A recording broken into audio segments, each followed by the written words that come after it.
पहिली कथा इथे की दोन लहान मुलं होती, अनाथ होती, आणि ह्या दोन लहान मुलांना सांभाळले कोणी?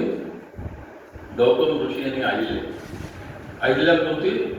जी दगडाची शिळा बनली असं पण कथा आपली आहे, ती अहिल्या तिने सांभाळला. आणि किष्किंधेचा राजा होता, त्याचं नाव होतं वृक्षराज. त्यांनी या दोन मुलांना पाहिल्यानंतर गौतमाकडे ती दोन मुलं जी अनाथ होती त्या दोन मुलांना दत्तक देण्याची विनंती. गौतम ऋषींना लक्षात आलं की ही मुलं आपल्या आश्रमात राहतील तर फार त्यांचा विकास होणार नाही, त्या राजाच्या घरी जर ती गेली तर ती मोठ्या प्रमाणात पुढे जाऊ शकते. म्हणून त्यांनी त्यांना बलवान बनवलं. आणि दुसरं, हा वृक्षराज वानर होता, वानराच्या घरी जायचं म्हणून त्या मुलांना वानराचं रूप दिलं आणि त्या दोघांना दत्तक दिलं. अशी एक कथा आहे. तर वाली नाव का पडलं? तर असं सांगतात की त्या थोरला जो मुलगा होता त्याचं जे केस होते, बाल जे होते ते फार सुंदर होते म्हणून त्याला बाली नाव दिलं. आणि सुग्रीव ज्याचा गळा उंच आणि अतिशय सुंदर होता म्हणून त्याला सुग्रीव नाव. ही दुसरी कथा त्यापेक्षाही मनोरंजक. ब्रह्मदेवांनी आपल्या तपासाठी एक भूमी शोधली होती आणि त्या तपाच्या भूमीच्या शेजारी त्यांनी एक सरोवर बनवलं.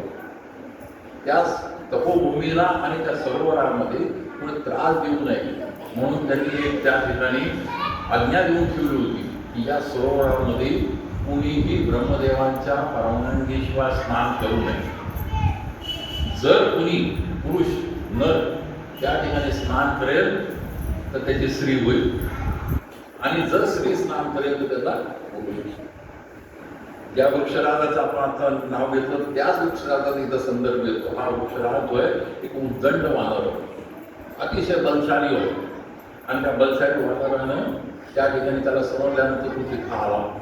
आणि तिथं आल्यानंतर जेव्हा तो स्नान करायला गेला तेव्हा त्याला ते चेतावणी मिळाली की सावधान, या सरोवर स्नान केलास तुझी स्त्री होईल. त्याच्याकडे दुर्लक्ष करून त्याने तिथं स्नान केलं.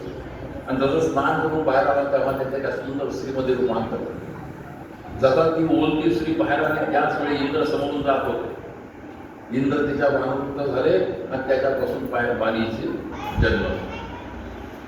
तो वृक्षराज तिथंच राहिला तर मूल तिथंच तसं वाटलं. काही दिवसानंतर पुन्हा एकदा तसा प्रसंग आला. यावेळी सूर्यदेव तिथून चालले होते आणि त्या सूर्यदेवापासून दुसरा मुलगा झाला तो सुग्रीव.